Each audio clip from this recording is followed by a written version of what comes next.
Hello and welcome everybody to this Google Hangout with me, Brian Adams. I'm your host. I'm the CEO and founder of PH Creative from the centre of the universe, otherwise known as Liverpool in the northwest of the UK. Today we're focusing on the three biggest trends in the digital landscape, which is mobile, social media and the use of video. It is a broadcast, but it's also interactive, so if you've any questions during the next half an hour, please just check out this form to your right, my left, and throw them in there and I'll get to them at the end. And if you want to join the conversation during the next 30 minutes on Twitter and obviously Google+, use the hashtag ThinkDigital. Okay, so jumping straight in, this is what we're going to be talking about. Nearly a third of UK page views on our websites are from a mobile device. That stat is continually increasing, and obviously a third is huge, so it's important for us to bear that in mind when we're designing our marketing plan. Second is social networking. It's the #1 use of a mobile in the UK. So ironically, the mobile phone no longer is used most for calls. It's actually social media. And lastly, with 152 million unique users on YouTube, we're going to be talking about how much video is impacting our businesses and how we can harness it to help us grow. Okay, ad spend. This, as soon as you write these stats down, typically they're wrong and out of date. But as a means of demonstrating how important these three channels are growing, ad spend is typically a good yardstick to use. And as you can see, the percentage of growth is significant, particularly mobile. So modern marketing calls for modern tools. The three things I'm going to talk to you about today, a couple of years ago might have been a choice. I personally believe it's not a choice any longer. It's crucial that we face into these three trends and harness the benefits for our business, because the risk of not is significant and you risk falling behind as a result. I'm going to start with mobile. Look at that as a stat. 150 times a day we check out our mobile phone. 150 times a day. 20% of us would rather we lost our TV at home than our mobile phone. And if you're like me and you've ever left your phone at home and you've got that feeling of your right arm's being cut off, you'll know exactly what I'm talking about and how important our mobile devices are to us today. It's just part of life. Therefore, it makes sense that it needs to be just part of our marketing mix. 3/4 of consumers have purchased as a result of using a smartphone whilst shopping. You'll have done it yourself. You go in and out of shops and you're on your mobile phone and you're checking things out and you're looking at reviews and looking at all sorts of stuff, and it's influencing our purchasing decisions, and it's part of a consumer's behaviour. Okay, so we're going to start with looking at how we need to cater for mobile consumers on a website, which is still the central aspect of any digital plan, our website. So let's look at how we need to change our websites in order to be fit for purpose. I'm going to give you 5 quick tips. Hopefully you'll agree most of them are just common sense, but we'll run through, and again, any questions, just throw the questions into the form to your right there, and we'll address them at the end. First of all, general rule of thumb, you need to make sure your website loads within around 5 seconds. You'll know yourself that if websites are slow to load, you'll literally move on and go somewhere else. And you don't want to lose out on that visitor coming to your website because of the speed. If you're not quite sure of the speed of your website, go to pingdom.com or tools of that nature, put in your domain, and that'll give you some analysis on exactly how fast your website is loading. It'll also give you an insight into why, to what to do. For the techies watching, or people who've got technicians building their website, ask them if the code is minified. That will help increase the speed, and that'll mean something to a web developer. And if you can just get a couple of extra seconds there, it makes a hell of a difference to the performance of your website. Okay, next, making sure your website is easy to navigate. Again, you'll probably be familiar with websites that you have to pinch and scroll round just to get to the sections that you're looking for to find the content you want. And it's probably the #1 frustration after load speed. So it's really key that your navigation is simple to use and effective.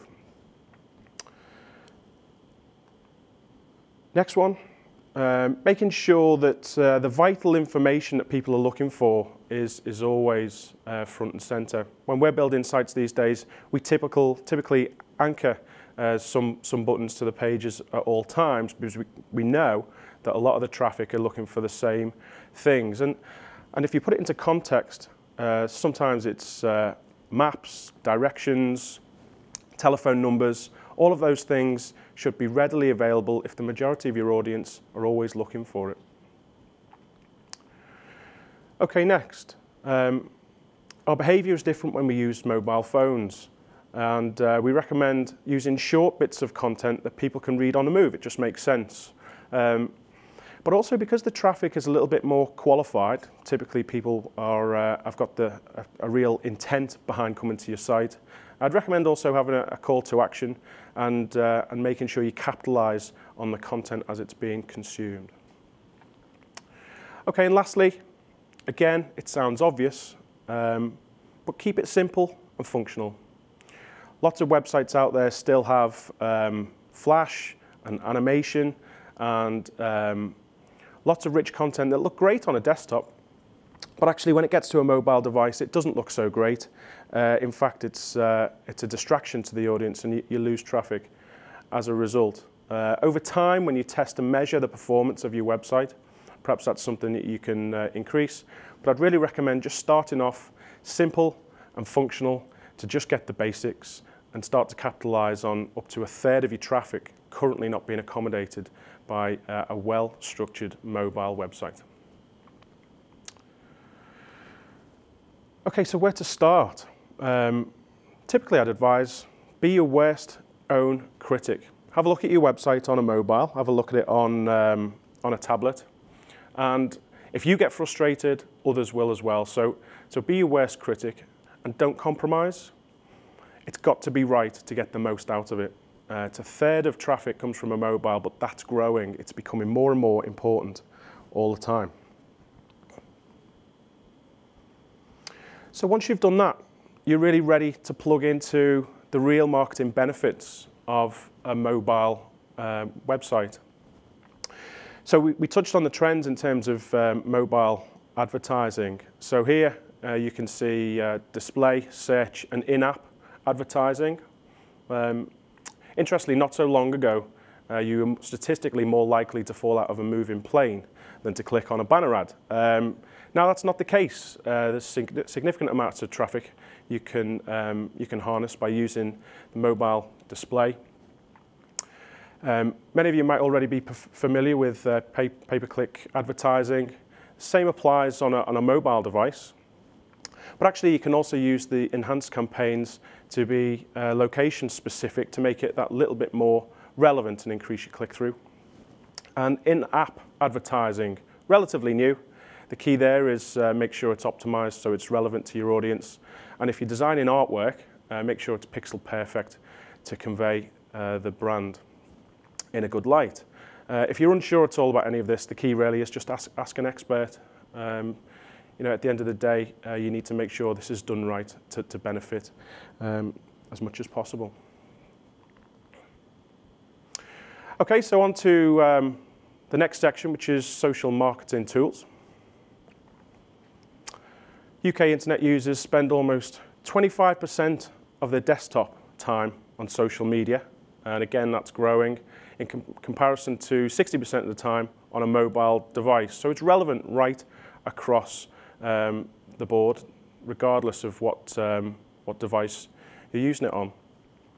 And a common misconception, social media is just for friends and family sharing content.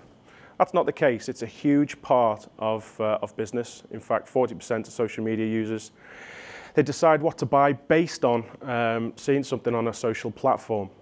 And actually, to add to that, if somebody comes from a social channel to your website, they're 78% more likely to buy once they're there. And it makes sense. It's through a recommendation, which we'll come on to in just a second. And there you can see it. Once you get to a website, online recommendations are the second most trusted source of brand advertising. Second only, actually, to personal recommendations. And again, you might identify with that. If your friends and family recommend something through personal experience, then typically that's good enough for me. I'll go with that. The same applies online. So there's a huge opportunity to add credibility and trust in your website by bearing in mind social recommendations throughout. Just a quick case study. Many of you might be familiar with Mashable. I certainly am. We use it all the time to keep up to date with what's going on. When they introduced Google Plus to their website, they saw a dramatic 38% growth in their social community in Google Plus, and it's now one of the top 10 sources of traffic as a result. So that two-way traffic is really important. Social feeding your website and also making it easy to share content from your website into the social space. So here's 6 quick tips for social media success for you. First of all, if you're new to social media, it's okay to just start off by listening. Listen before you leap, that's what they say. See what your competitors are doing. Try and find communities that are right for you in terms of relevant conversations going on. And build that confidence, because you'll see lots of engagement that you're currently missing out on. And don't be afraid. I'm a firm believer that there's a bigger risk not engaging than engaging and not doing a particularly good job. So don't be afraid to jump in. Second, I see this all the time. People trying to engage with lots of channels every day, and you make a rod for your own back. Certainly when you start off, just pick a couple. Hopefully if you've done the research, you'll know that they're the ones that are right for you.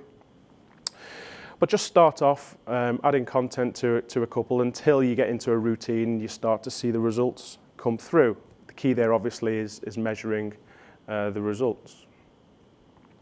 Thirdly, post fresh content. Well, daily we've put here. The most important thing is to settle down into a routine that you can sustain, a routine that your audience engages with, and do something which you're comfortable with. So as long as it's regular, then you can build up. Ideally, it'd be great to see daily content. Okay, number 4, this is probably one of the most important points of the social media. And you may identify this. Many brands out there are guilty of broadcasting sales messages. That's the quickest way to turn off a community. If you're trying to build up engagement in a community or try and be accepted in a community, the quickest way to be turned off there is to just push out sales messages. So think about storytelling in terms of maybe you might explain a good case study, something that's gone well for you, something that's got a point to prove in terms of features and benefits of your product. Obviously, it's okay to be related to your business. But try and avoid sales broadcast messages. And just remember, if you wouldn't like to be on the receiving end of it, then neither would your audience. Okay, next, share and make it easy for others to share. It sounds obvious, but many of us don't get it right.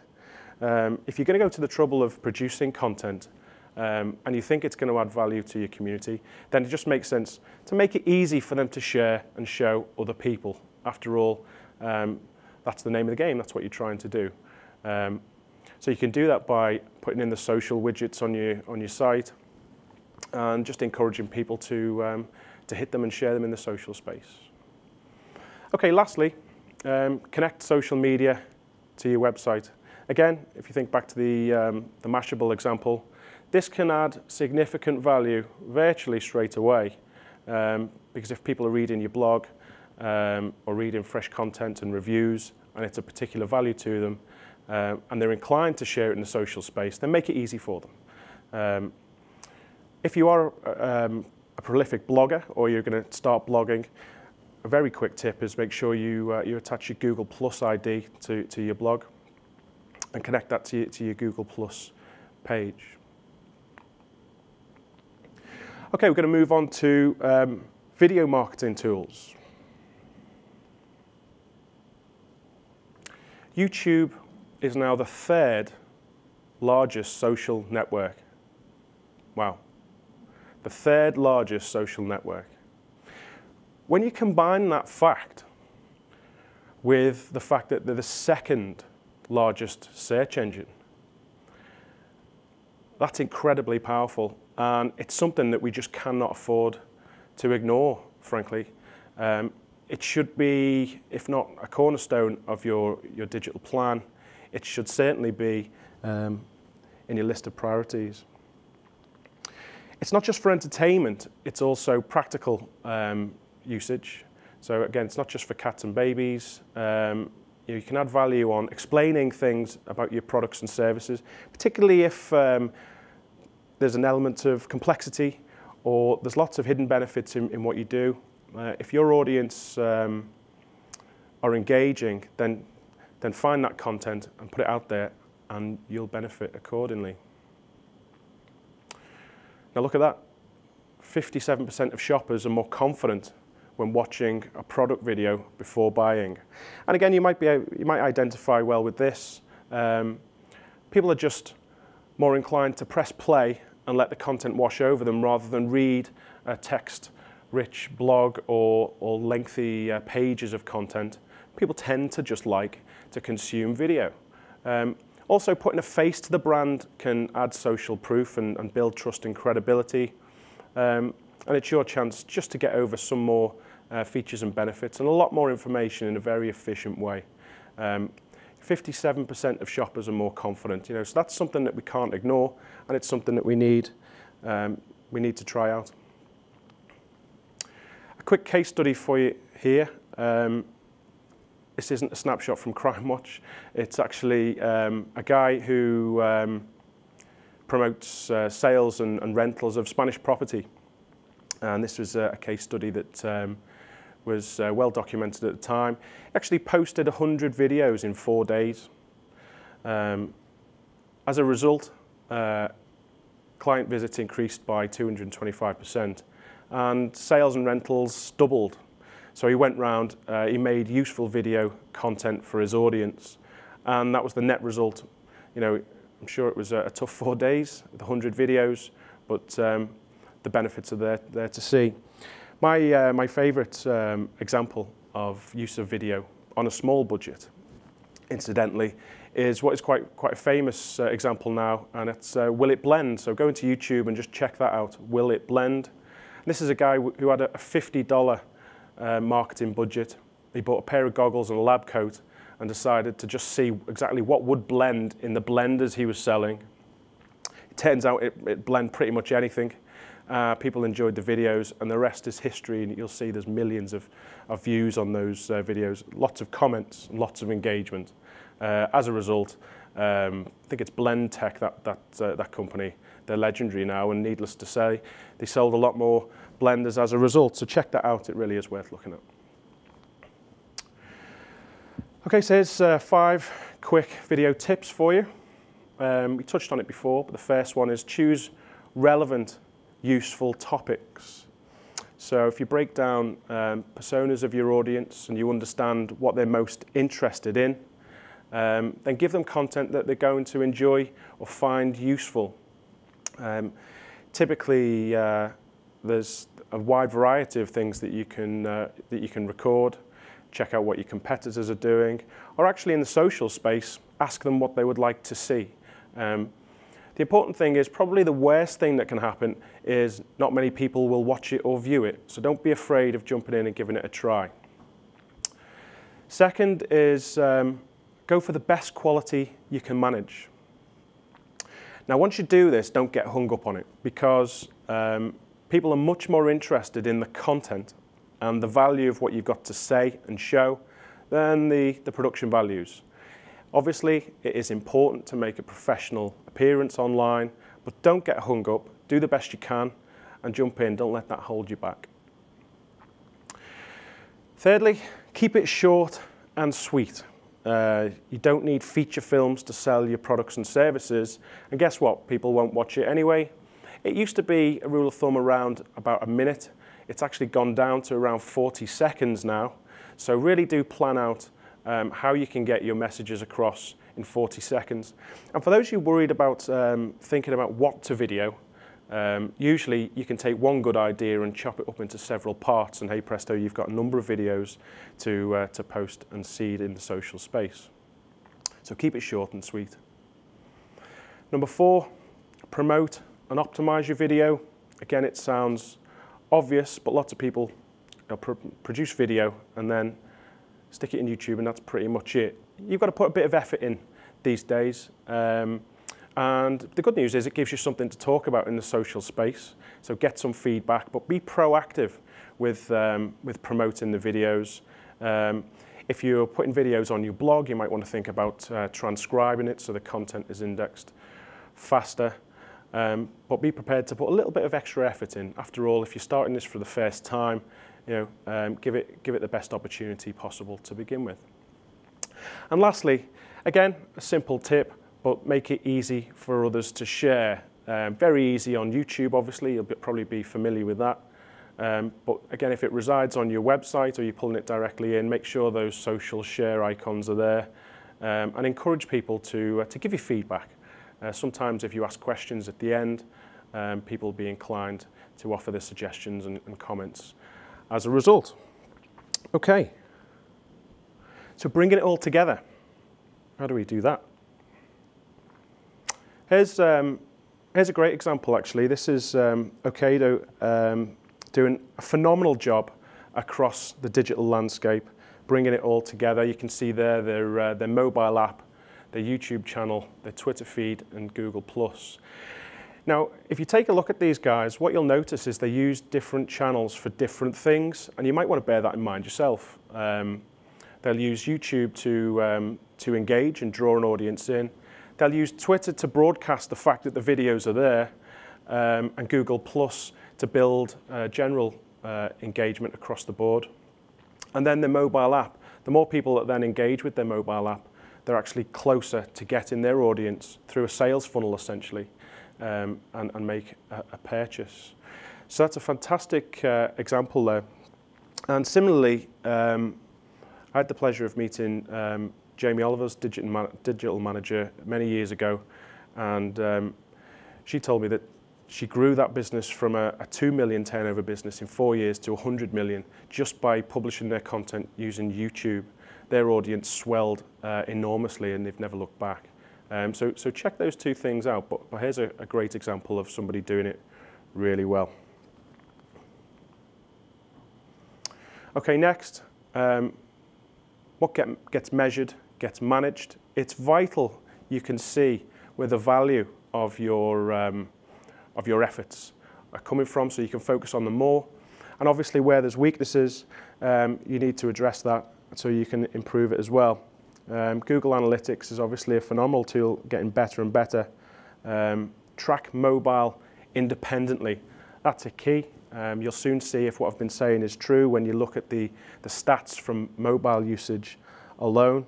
From a social point of view, you want to make sure that you know where the traffic is coming from, what segments of the traffic convert into the end goals that you're looking for, because it's not just all about traffic, and social sharing.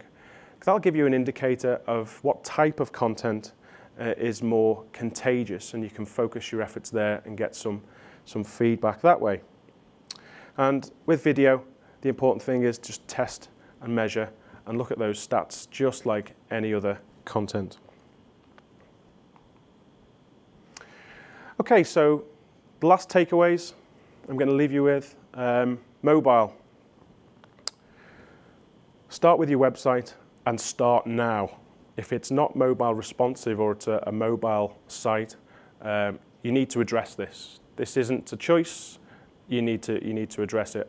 The choices are a mobile website or a mobile responsive website. Personally, I'd go with the responsive choice, which means one website that changes its shape according to the device it's on, easier to manage. But both options I've got benefits. The key thing is you choose one of them. From a social media point of view, make an initial plan. Don't be scared and give it a go. Your customers are already there. I had somebody say the other day, you no longer can control your brand. You can't control your brand. You can only influence it. So if you're not in the social space, it's a bigger risk than being there and not doing very much at all. So please do bear that in mind.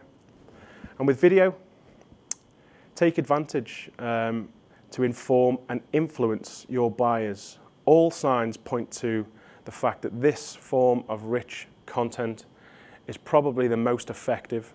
It's growing in usership all the time, and there's no excuse not to engage with this because you don't need high production values. You just need to jump in and add value to your audience. It's easier than you think, so give that a go. Okay, we've got a few minutes left now, so we're going to take your questions. I'm just going to get my Google Nexus to see what questions have come in, so bear with me.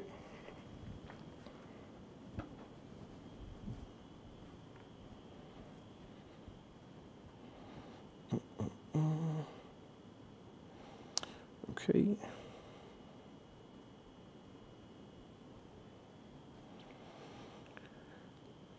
It's just refreshing. Okay, I've got a question here from Melissa Refling.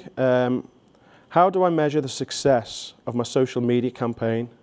How do I know if I've succeeded?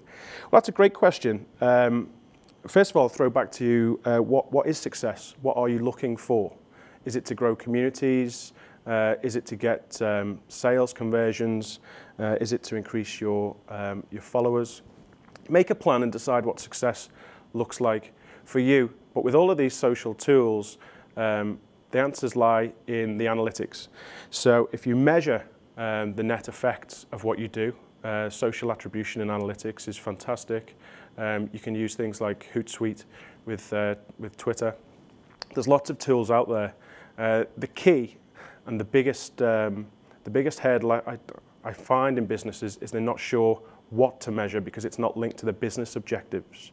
So work that out first and then go looking for those metrics, and they're much easier to find than you may think. Okay, a question from Rob Tucker. Rob says, I run an e-commerce site and I don't have money to hire a marketing expert. What's the number one thing I should spend my time on to get more customers? Whoa, that's a great question. With it being an e-commerce site, essentially you're looking for sales. I would suggest looking at things like the recommendations that we talked about, making sure people can get the confidence that what you're selling is offering value and is the right product for them. Back that up with video content that you can do yourself, demonstrating the features and benefits of your product. And then make sure that you look for the communities and the influencers in the communities that are already talking about similar products and start engaging. I'm going to take it for red that your website already works on a mobile site, but if it doesn't, that's your number one. But some ideas to be getting on with there, Rob, so I hope that's a help. Next question, how do I know whether to make an app or a mobile site? That question is from Taylor Washington. That's a great question. We get asked this all the time. My simple advice there would be start with the mobile site. You should be doing that anyway. And this might seem like a little bit of a sneaky way to get out of this, but actually I'd then ask your audience and I'd poll, I'd see whether an app was necessary. But actually, if you haven't got a mobile site, you must do that first. So see what the net effects of that are, and then ask yourself the same question in 6 months' time. Do you need an app? It might be that that added expense isn't necessary. And I think that brings us to the end. So thanks for watching. We'll carry on asking questions. Thanks very much.